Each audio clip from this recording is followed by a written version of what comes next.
Thank you for joining us today for Beyond the Land Acknowledgement, Native Voices, Institutions, and Scholars in Conversation.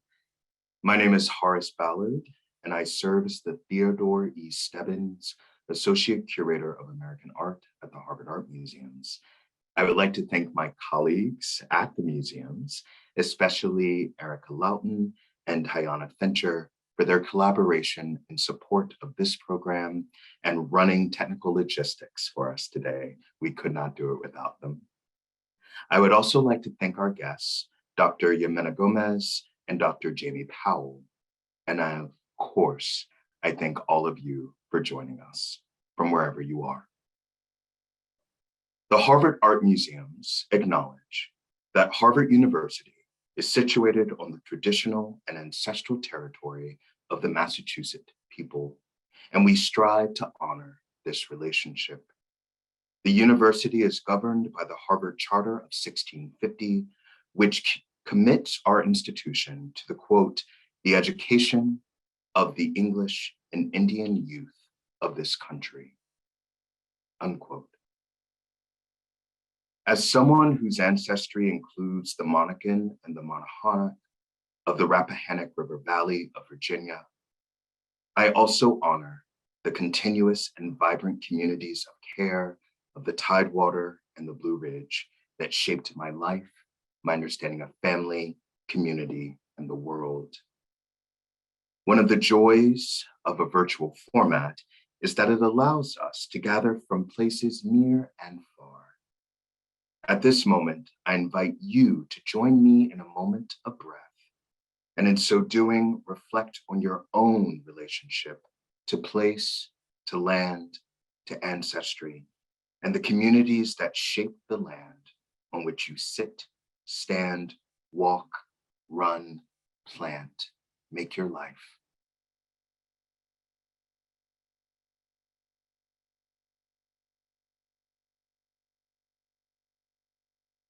Thank you. I want to amplify the work and the care of a special group of students at Harvard, the Ho Family Student Guides at the Art Museums, who, in collaboration with the Harvard University Native American Program, or HUNAP, have created a digital collection of some of the works at the museum that speak to the Native American and Indigenous experience. We put a link in the chat to the collection, and we invite you to explore this collection of works because it is shaping in real time how we think about Native American and Indigenous representation in the museum's collections. I especially wish to acknowledge the work of rising senior Jacqueline Zoller, who led this digital collection initiative and was a wonderful thought partner in shaping today's program. I also want to acknowledge that we gather here on the National Day of Awareness for Missing and Murdered Indigenous Women.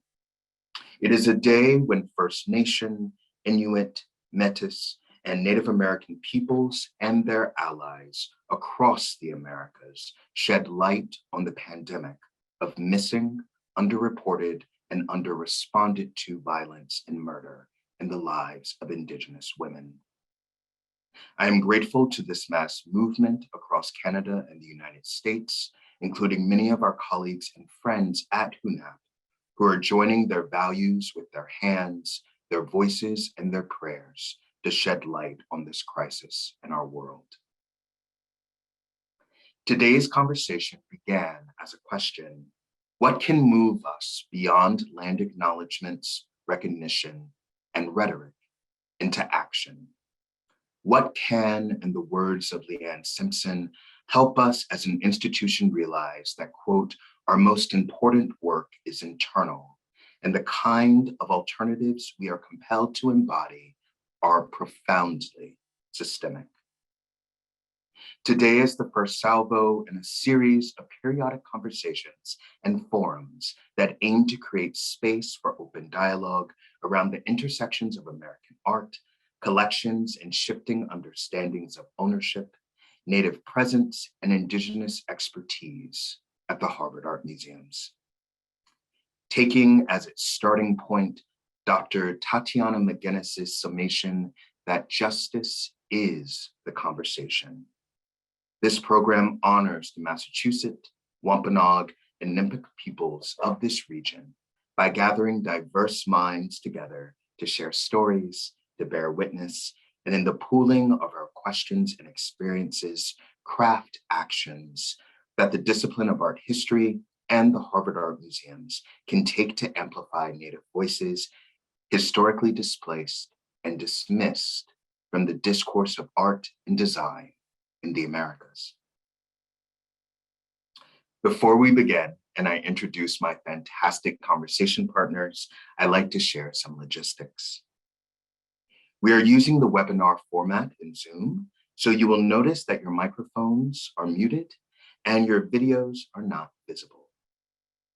We invite you to submit brief questions for our presenters via the QA box, which you should be able to access at the bottom of your screen. Please indicate if your question is for a specific conversation partner today. I will do my best to get to every question, but we are a large group from all across the world, so I may not be able to address all of them, and I apologize for that. Feel free to put your questions in the QA box throughout the discussion, but we won't address them until the end. We will conclude the discussion at 1 p.m. Eastern Standard Time. And now I am pleased and overjoyed to introduce my conversation partners. I will begin with Dr. Jamie Powell. Jamie Powell is the curator of Indigenous art at the Hood Museum of Art at Dartmouth College. Powell is a citizen of the Osage Nation and has a PhD in anthropology from the University of North Carolina at Chapel Hill. Powell's research examines the representation of Indigenous peoples in museums, as well as the interventions contemporary Indigenous artists make through creative acts of self-representation. She has published articles in the Museum, Anthropology, Panorama, Museum Management and Curatorship, and is an editorial advisor for First American Art magazine. Powell is on the board of directors for the Native American Art Studies Association and has served on curatorial advisory boards for the Philadelphia Museum of Art, the Yale University Art Gallery, and the Smithsonian Museum of American Art. She is a recipient of the 2020 New Leadership Award from Art Table, the foremost professional organization dedicated to advancing the leadership of women in the visual arts. We will hear from her shortly. Our conversation partner today is Dr. Ximena Gomez. Dr. Gomez is Assistant Professor of American Art at the University of Massachusetts Amherst. The focus of her research is on the roles Black and Indigenous peoples play in artistic and religious expression in colonial Lima. Her work contends with the absence of subalterns in visual culture of the Andes and West Africa and analyses of imported European artworks. Her work has appeared in Colonial Latin American Review, as well as the edited volumes Indigenous and Black Confraternities in Colonial Latin America, and A Companion to Early Modern Lima. She is a 2021-2022 Getty ACLS postdoctoral fellow in the history of art, and her research has previously been supported by the Center for Advanced Study in the Visual Arts at the National Gallery of Art, which is where I met her, the Fulbright Hays Commission, and a Foreign Language Area Studies Fellowship. When I asked Ximena and Jamie to join us today, I told them I was interested in intimate dialogue that need not have a clear argument or an end game. I've asked them to put forward a big idea or question that is on their heart at this moment and that impinges or complicates their work. After they share respectively, I'll circle in with a question or two and ask them if they have questions for each other, and then we will open it up to the audience. We will begin with Jamie, followed by Jimena. Hi, Jamie. What are you working on, thinking through, holding space for in your work and in your walk at this moment? Thank you, Horace. I'm so grateful for your intellectual and personal generosity, and it's always a pleasure to have the opportunity to visit and think with you. And I'm so glad that you've been able to connect me with Jimena. And I look forward to lots of future conversations that start from here. I also want to thank Erica Lawton and Tiana Fincher, whose labor, talents, and persistence in getting Jimena and I to respond to emails and sign all the things we need to sign have made today's event possible. So I'd like to start by sharing with you the current land acknowledgement that exists at the entrance of the Hood Museum that was placed at our opening in 2019, and then share some of the work I've been doing since to kind of expand that acknowledgement. The original land acknowledgement reads, "The Hood Museum of Art at Dartmouth is situated upon the ancestral and unceded lands of the Abenaki people. This acknowledgement reminds us of the significance of place, the continued presence of Indigenous peoples, and the museum in Dartmouth's commitment to building respectful relationships with all those who call these lands home today." So over the past 2 years now, I've been working with faculty colleagues in the African and African American Studies and Native American and Indigenous Studies departments to create a land and labor acknowledgement. This to date has not been approved by the college. It still sits on the president of Dartmouth's desk, and I claim intellectual freedom in using this, although I'm discouraged from doing so at like public events hosted like here at the museum. But we can certainly get into that more. But this statement that we worked on reads, "The Hood Museum of Art at Dartmouth occupies the lands and waters of the Abenaki peoples and was built without permission from the Abenaki Nation.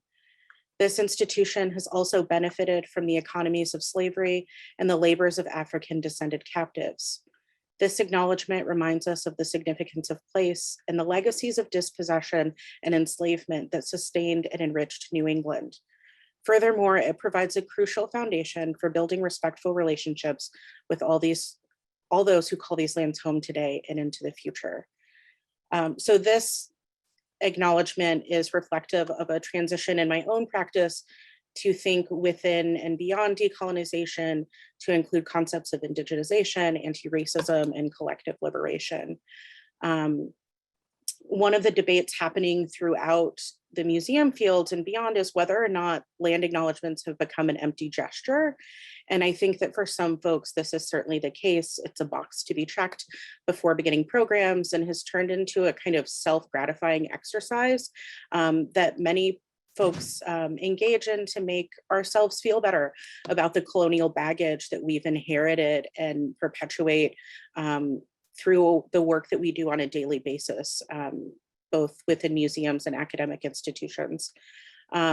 But what makes land acknowledgements and land and labor acknowledgements meaningful is when they serve as an opening to form and sustain relationships with Indigenous nations and other descendant communities whose lands we occupy or with whom we have historical relationships. So, when we as museum professionals and academics truly hold ourselves accountable to the ideals and values we also eagerly affirm in our mission statements and these land acknowledgements, or in more frank terms, when we put our money where our mouths are, I think we can open really generative spaces and truly stand to benefit from these investments within our shared communities. So that's kind of what I'm thinking about at the moment, and thinking about this larger issue of, like when you name or acknowledge, there's always like someone or a group, something that's left out. And so just kind of asking the question, like, who are we still leaving out? And what does that mean? And how am I prioritizing this within my curatorial and research practice?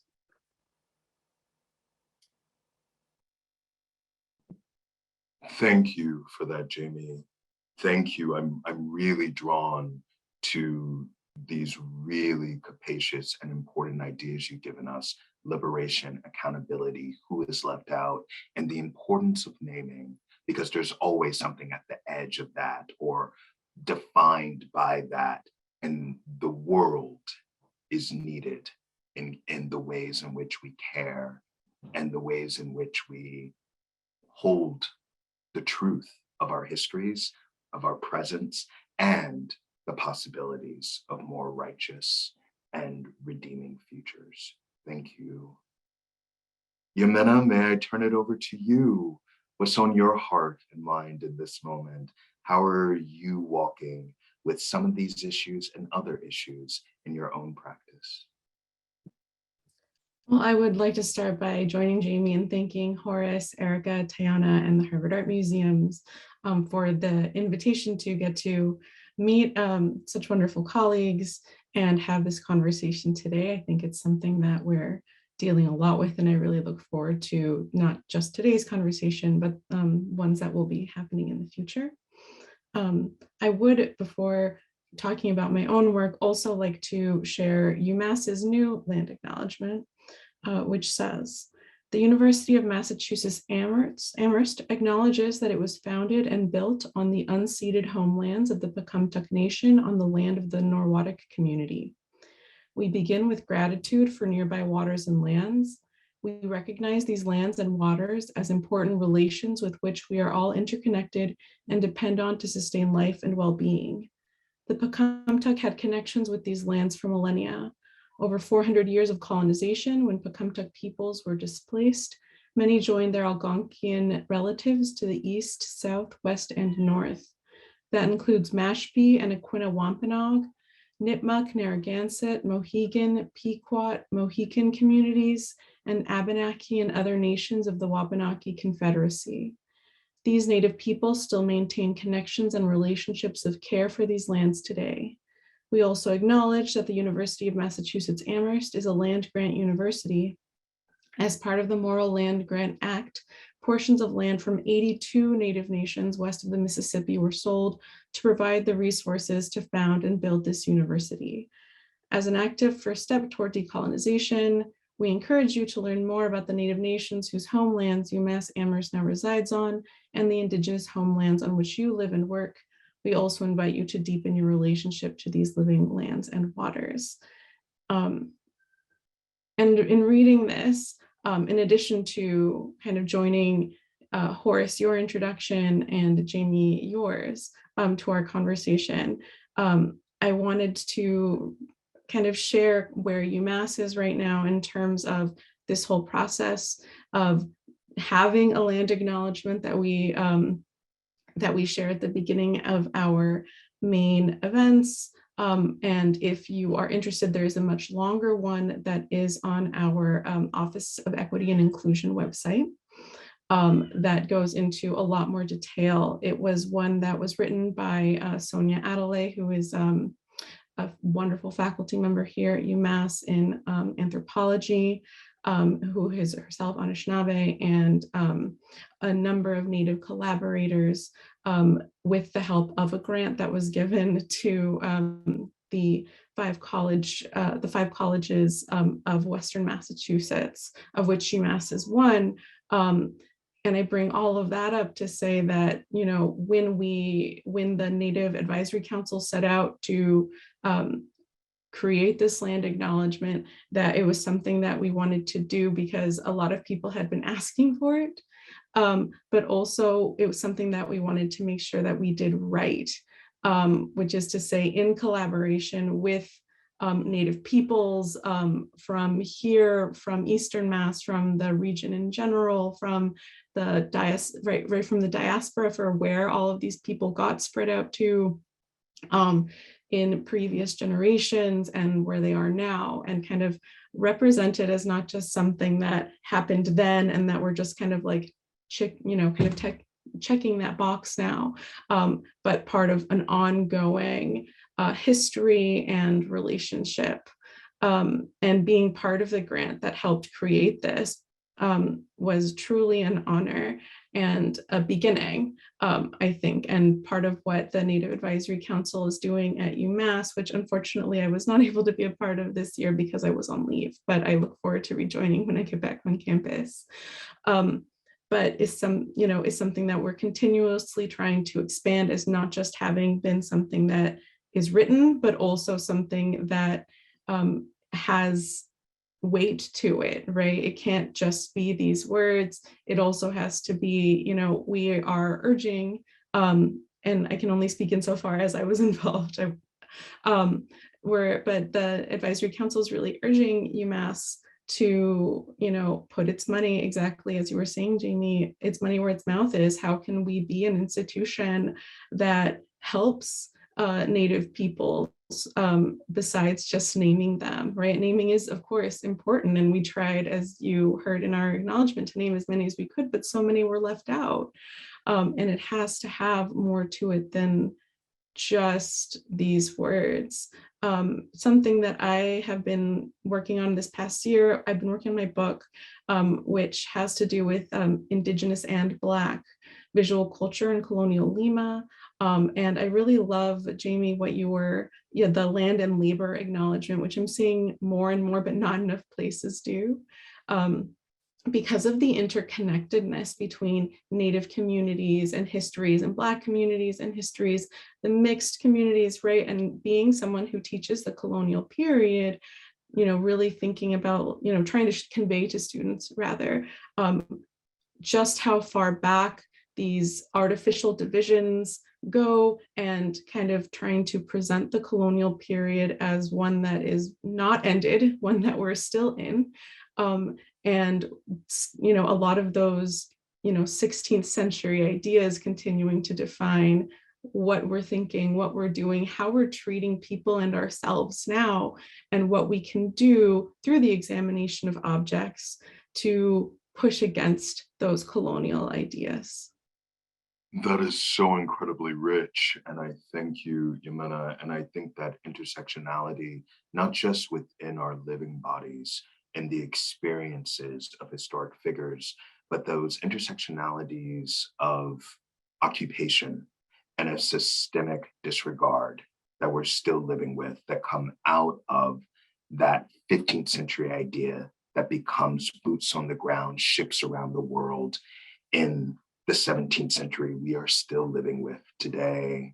And if I might pose a question to both of you that we began to talk about yesterday at our practice run, but I've been sitting with just in the past 24 hours, the recent release of the Harvard Presidential Committee's report on Harvard and Legacy of Slavery pledged 100 million over the next few years for reparative care.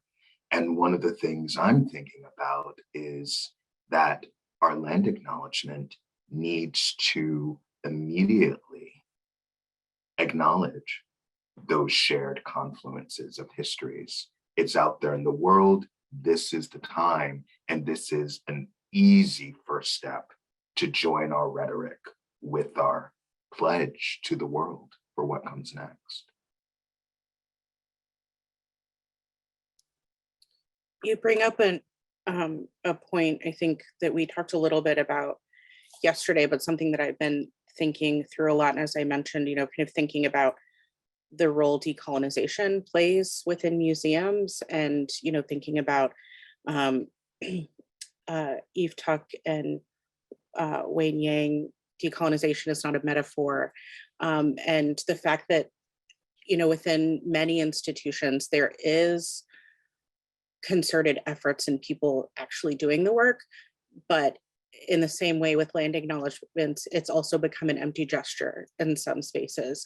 And this kind of word that gets that's mobilized in order to make it seem as if institutions are moving where they should be.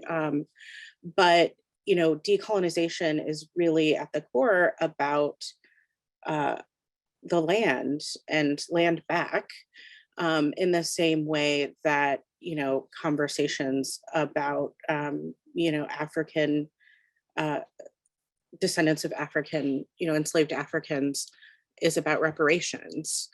And so, you know, the work that we're doing within institutions must be in service of those larger goals, or we shouldn't be calling it decolonization. It should be about land and space and creating opportunities for those movements to garner support from our publics, or at least understanding and engagement. And so, you know, I think I don't know, I think there's a lot of people who are skeptical about what this looks like in practice. But I think it's a big step because, you know, when an institution like Harvard does something, others pay attention. And that's important too. And I think that's, you know, something that I grapple with on a daily basis, and this kind of internal, you know, ambivalence about what I do for a living and how I'm complicit within these structures that perpetuate colonialism and violence. You know, I think we all kind of exist in that, you know, ambiguous space oftentimes. I appreciate you bringing that up, Jamie, the kind of the role that we, you know, as curators and faculty play within these colonial institutions, and trying to do this kind of anti-colonial, decolonizing work, and the language that we're using to describe it as well. Because it has kind of become like the issue of decolonizing, become this fun buzzword that gets thrown around that doesn't come along with anything, and itself presents, you know, these logistical issues, right? How do you give land back, and how do you give money back? How do you reallocate these resources when this is something that it goes far beyond, you know, in the case of Harvard, like $100 million is a great start. Don't get me wrong, that's a lot more than nothing, but it's just the beginning. And the fact that, you know, I think it's important that there was this gesture, rather, at least this gesture, Horace, that's being made through that incredibly long report, the very thorough report, and the pledging of this money, but then it has to be, but then having everything kind of be left vague, and then the work of figuring out how do we take this on, ends up falling a lot on the shoulders of the people like we have here in conversation, right? It's the creation of this work on Black and Indigenous peoples. And I say this as a Quechua descendant person, a very proudly Quechua descendant person, but it falls on our shoulders to figure out and undo the violence that was inflicted upon us and our ancestors. That adds a whole other level to what we're trying to do. And, you know, I personally can't say like, oh, we should do, you know, 1, 2, 3, 4, 5 things. One thing I can say that we've talked about, right, is like somewhere like, you know, somewhere like the institutions where all 3 of us are, have the resources to, you know, maybe give some scholarships and make our education accessible to people that, all right, to Native people, to Black people who traditionally haven't had access to our institutions. And that itself isn't a perfect answer at all, because again, right, we're inviting people who've experienced colonial violence into a colonial space, and that's not going to fix everything. But it does give, I mean, my thought is that it does give some opportunity within the colonial structure that we currently live in, that we're not going to topple in 1 day or 10 years or 10 decades. Clearly, we haven't done it in 500 years.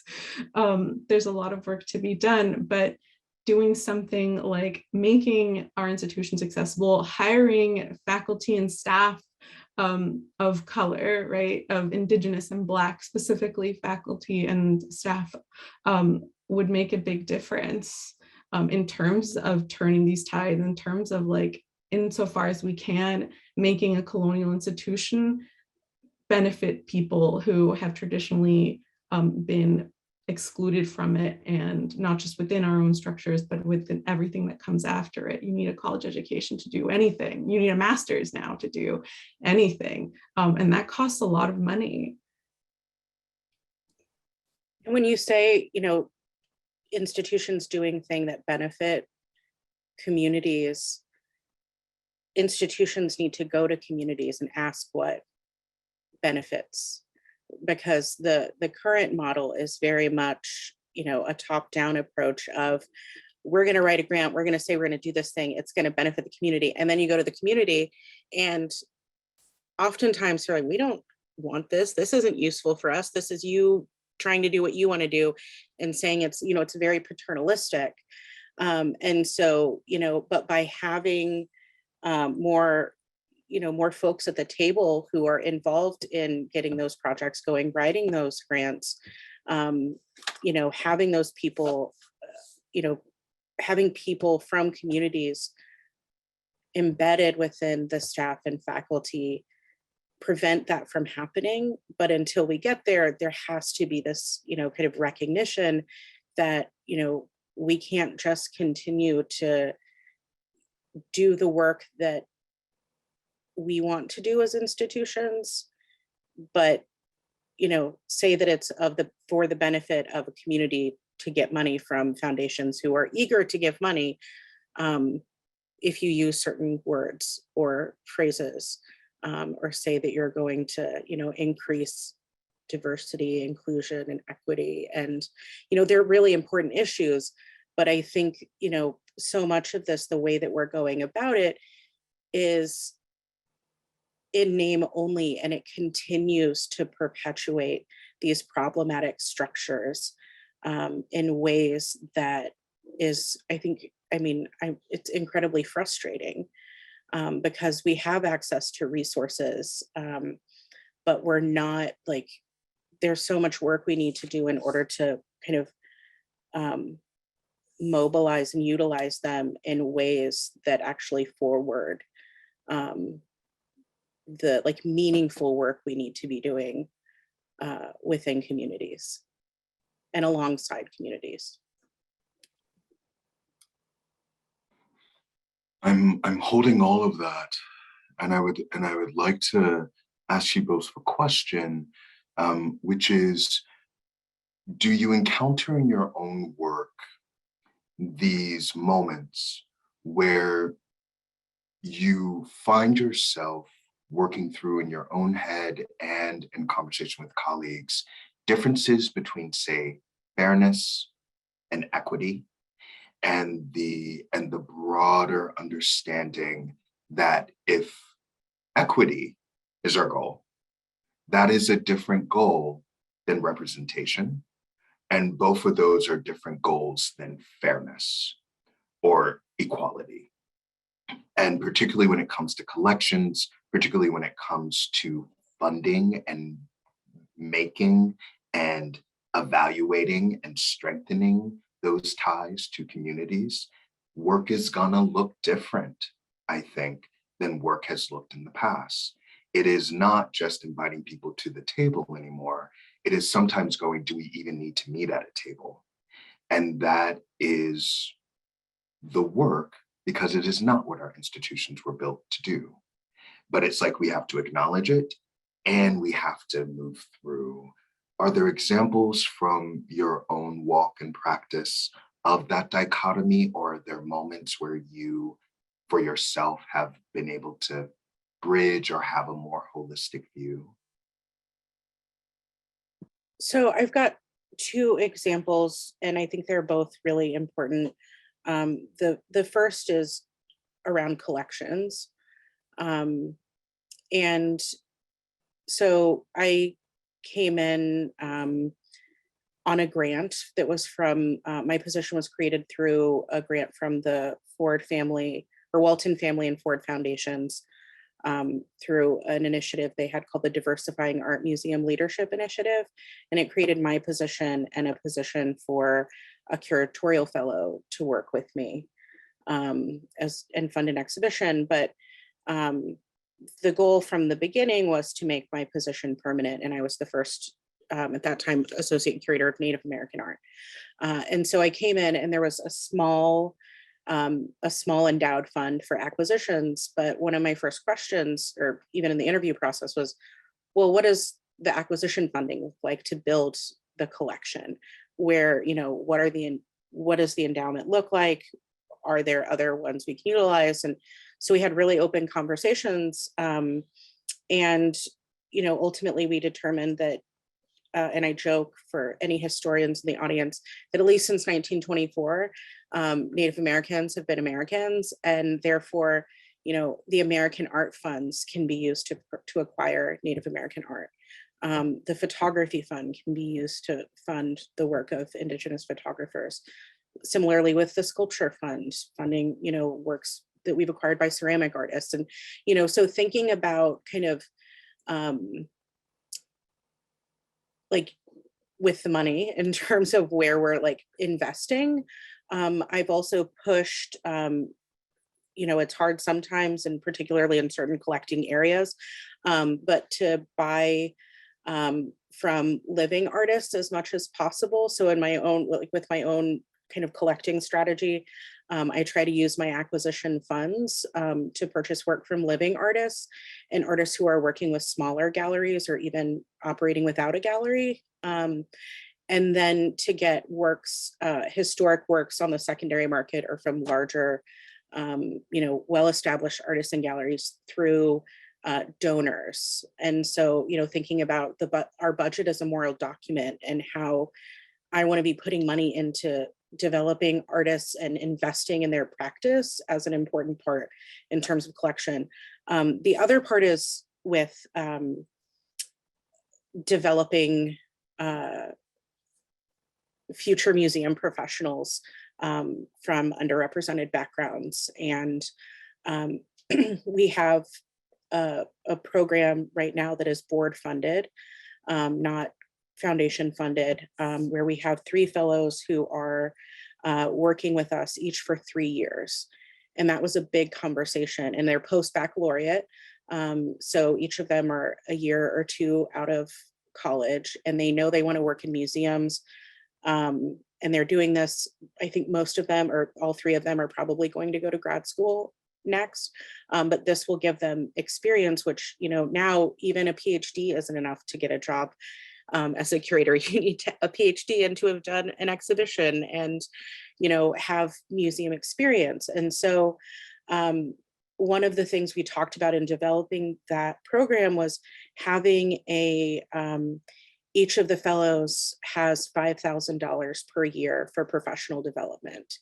And that was a point of contention because that's more than many of our staff at the museum receive. And so, of course, when you're talking about kind of equity and fairness, right, that there are more barriers for the fellows that we are working with, and the professional development and experiences to go to conferences and build their networks and to connect is important for them to achieve success in the field that other folks may not need or have had access to, or there aren't as many barriers for their success in the field. And so that was another recent conversation about well, why do we have more professional development funds for these fellow positions? And it all came down to that. And I, the graphic that we've all seen, that, there's some that are problematic with the fence and the boxes and the land. I like the one where the landscape is it's on a hill, and yeah. That's an amazing program. I wish I'd had that when I was an undergrad. I might have gone a different route when I was choosing between museum, right? I knew I wanted to do art history, but when I was choosing between the museum route or the academic route, that would have definitely made a big difference for me, having something like that. So I think that's incredible. To your question, Horace, and kind of to some of what you were talking about, Jamie, so this is my, I was going to say I'm new, but I guess this is my 3rd year at UMass now. The pandemic has changed time. But when I was hired, and the position came up as American art, right? I'm not the Latin Americanist at UMass, you know what I'm saying? I'm the Americanist, which for me is really important, and also means something in terms of what classes get offered, what American art introduction is to the students at UMass, that I take to be a really huge responsibility in terms of, like, you know, the class that I offer in the fall, for example, is American Art to 1860, or Arts of the Americas to 1860. It got changed. It used to be American Art to 1860, and it was just the US, right? I was going to say North America, but it's because it didn't include Mexico. I'm like 99% sure, which is part of North America, which is something that a lot of my students still struggle with understanding. A lot of people don't think of, right? The way that we think of our geography is entirely based on like English colonialism versus Spanish colonialism is a huge problem. So when I teach my class, I do North and South. I do from the moment of, I actually start with pre-invasion art and go all the way up to 1860. But it means, in terms of what gets represented and what doesn't, is that a lot of canonical works of, you know, US art don't get represented if we're spending a week on the Inca, for example, right? Or a class or a session on the Inca and the Mexica, or if we're talking about Native nations. It's a matter of choice, right? And truly, when I started teaching, I was so scared that I was going to get pushed back. Like, why aren't we spending an entire week on Copley instead of looking at a couple of portraits? And I've been very pleased actually with the response from my students, and that they're hungry to learn about these larger contexts, other cultures, that they come into the classes seeing it as far more, right, when they think about American art, as far more than just, you know, Copley. Don't get me wrong, I love Copley. I think he's great.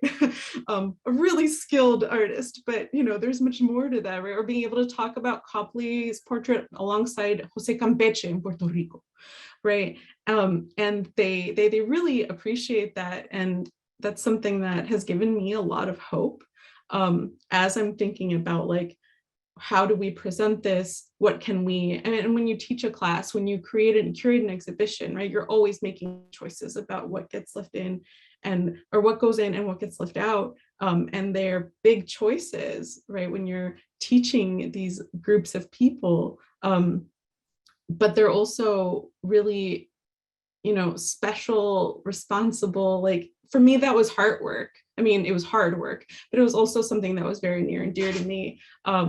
In terms of, you know, I'm going to leave these students coming out of a class on American art, thinking about the Americas as hemispheric. And although that might not seem fair to some, and there has, you know, I won't go into the negative aspects of this, right? But right, while kind of like downgrading some of these big name white colonial artists can seem negative, it also is a lot of positive has been coming out of it. And that for me is a lot of this like kind of equity part, right? There are theoretically there's limited time, there are limited resources, and if we need to reallocate them, then we need to reallocate them. I'm just thank you for that both, and I'm just sitting with it as I'm also doing the Rolodex of all of our Copleys. and I hear you and I see you both, and in some ways what I also hear, Yamina, in your work, particularly in teaching and the choices you're making, is that beautiful confluence between the choices that artists and artisans make and the choices that we as scholars make in all of the tracks of our scholarship and all of its threads and its tendrils.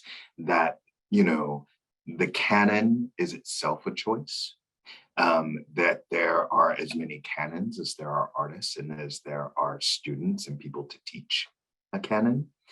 And I also hear what you're doing as kind of righteous permission to tell the most complete story we can about the globe, to spend, say, a session that is broadly determinative of, say, a temporal time period, but with only 2 or 3 Copleys, also allows you to talk about the deeply important role of Spain in the world, of Portugal in the world. And if we don't necessarily see that on the walls of our museums, we best believe that people felt that on their bodies, in their garments, in their food, in what was fashionable to have in one's house, across materials. And so what you're also giving your students is almost, in some sense, kind of what a period room is designed to do, is to put you immersively in a world. You're putting them immersively in a global context and reminding us that since the very idea of America, the world has always been global. It's like modernism starts then, choices start then, understandings about the other did not start then. They have always been there in human civilization, but they ramp up in a new way that then leads to constructions of race and gender in a new world. That's so beautiful. What you're giving us is permission to be authentic. And as you are both models for me, I'm wondering who have been mentors and models for you in this work? Well, I'm gonna cheat and just mention one, because there are so many. Some of them are actually in the audience right now. But behind me is a portrait of my great grandmother, Georgianne Gray Robinson, and she was the first female vice president for the National Congress of American Indians. She was a teacher, and she and her sisters opened a store in Pahuska, Oklahoma in 1957. So three Osage women operating a small business in rural Oklahoma in the 1950s. And my research really started off as when I was an undergraduate, wanting to learn more about her and her work, and it just built and built, and I eventually did a PhD. And it took me to places like the Met, where she has work in the collection. And throughout all of my research, I really learned so much about how she functioned. She utilized a methodology of generosity in her work and her practice. And, that for her, building a nation, Osage Nation building, was through her ribbon work practice. And, I didn't understand that myself until I became a mother. And I learned that I was reading transcripts of conversations, and I didn't see that it was about nation building until I had children of my own. And I understood in a different way the words that they were speaking and what it means to be able to make sure your children know about these parts of our culture and that they continue these practices. And so, I think I'm going to go with my grandma and my kids. I've learned so much from them. And I'm also going to, I apologize, you might hear my baby crying in the background, speaking of family.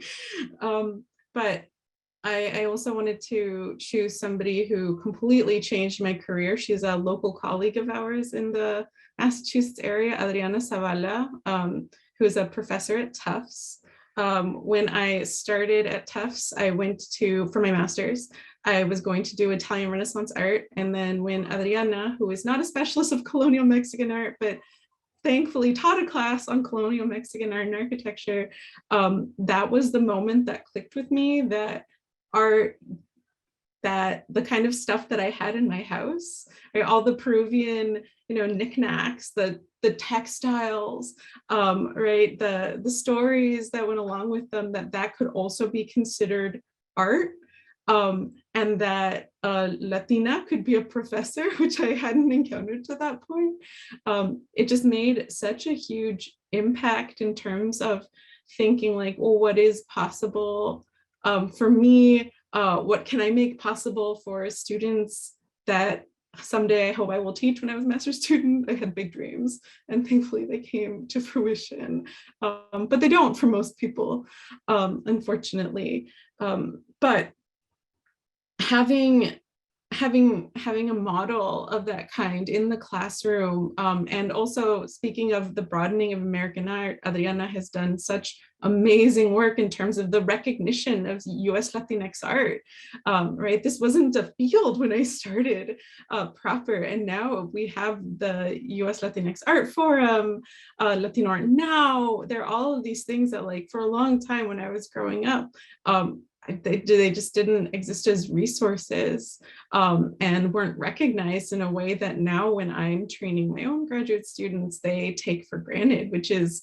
so beautiful and such an incredible shift, but it's happened so very, very quickly. And I choose her in part because I have a deep admiration for her, but also because, you know, she's one person, and she's one of many, and she works in community with other Latino scholars, and that's the only way that things are going to be done. Right? And Horace, you and I talked about this when you initially invited me, right? The kinds of changes that we want to see in American art are going to happen in collaboration all together, which is something that, you know, does exist in many cultures, of course, right? But for BIPOC peoples, it's just the way you do things, right? You do things with your family, you do things with your cousins, you do things with your, right? Like, you have to work in collaboration. That's something that, you know, as somebody, as a faculty member, right, we're not encouraged a lot to do that, right? Our work is solitary, our work is, you know, and mine is in an archive. But the richest conversations, right, the richest work, the richest outcomes have come out of collaborations with other scholars, and specifically with scholars of Native American art, like Annika Johnson, who you met at CASVA also. We had an incredible, she's the curator of Native American art at Joslin Art Museum. We had an incredible pre-pandemic conversation at CAA in a way that I didn't know we could have conversations like that at CAA. So truly, I again want to say thank you for the invitation to this and getting to speak to you, and thank you to everyone else who's here, because it's through these connections and collaborations that I think we're going to get where we want to get. It is I who owes the gratitude to the both of you, and thank you both for those testimonies and those lifting up and amplification of people dear. It's so important. I'm cognizant of time and having about 5 minutes left. And there is a question in the chat, and thank you for all the many who sent questions that I think could be really interesting for us to end on. And it's this one about what some of our visitors across our institutions and museums broadly, as well as people who are deeply interested in Native art, might be seeing as a shift right now. This shift from something deemed artifact or historic object to art, and particularly the way that many institutions are thinking through that shift and putting Native art not just as an intervention, but as artwork and expertise and knowledge and traditions of practice and lineage in their own right. And I'm wondering if either or both of you have quick examples of that, of a place that's getting it right, of your relationship to what some are deeming a shift, what others might just be deeming an oversight, being woefully but finally corrected. How that occurs in your own looking and gazing at museums. I think we're both being polite. You know, I'm trained as an anthropologist, not an art historian. And so in a lot of ways, I don't have that baggage of like, oh, this is what art is supposed to be. But a lot of things that are in museum collections, even art museum collections, were collected as ethnographic. You know, art from from brown folks throughout the world is, ethnographic, was not considered art. That shift, started largely in the 80s. And, I think there's great work being done. But it still misses the definition of what those works are in the communities. And so I think the good work that's happening is kind of doing away with, I don't care if it's art or craft. It's here because it has something that it can teach us, or it's something that can share, ideas with us that are important for us to understand as humans and to be in shared community together and what that means, And so I think it's about like not thinking about like putting a single label, but like, how do we open up space for complexity and that intersectionality of objects to have multiple lives, and a recognition that when you take them out of a community and put them into, on a wall or in a case in a museum, you're taking, them out of that context and removing some of that meaning that's integral to the full understanding of that work.